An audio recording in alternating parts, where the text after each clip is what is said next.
कर खाली वीरवाली मैया आवत बारी। ए भाई सुना हो, रोटी कर खाली वीरवाली मैया आवत बारी। हिया नायक के संग में हंस के लावत बारी।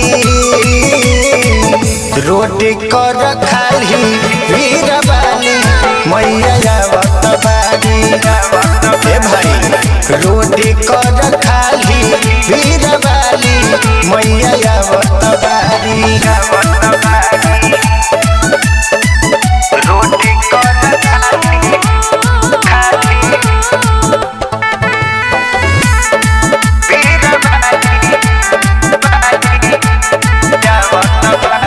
मैया के भजन बजाव हो, कमल के फूल मंगाव हो। धूप दीप कलशा सजाई के मैया के आसन लगाव हो। ए भाई सुनो, मैया के भजन बजाव हो, कमल के फूल मंगाव हो। धूप दीप कलशा सजाई के मैया के आसन लगाव हो।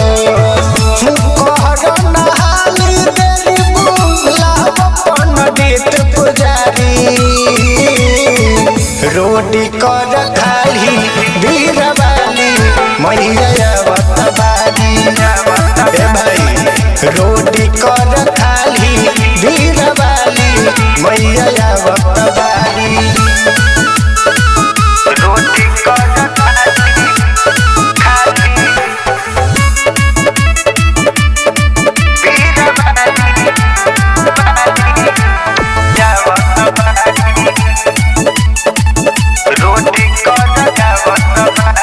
पूरा होई सबके मगनवा हो, देखल सब सपनवा हो।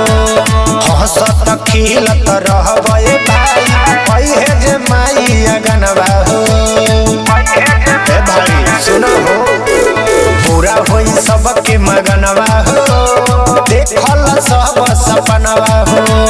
हंसत खिलत रहबे भाई कहे जे माई अगनवा हो।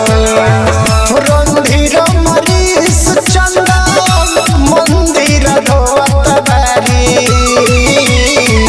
रोटी कर खाली वीरवाली मैया आवत बारी।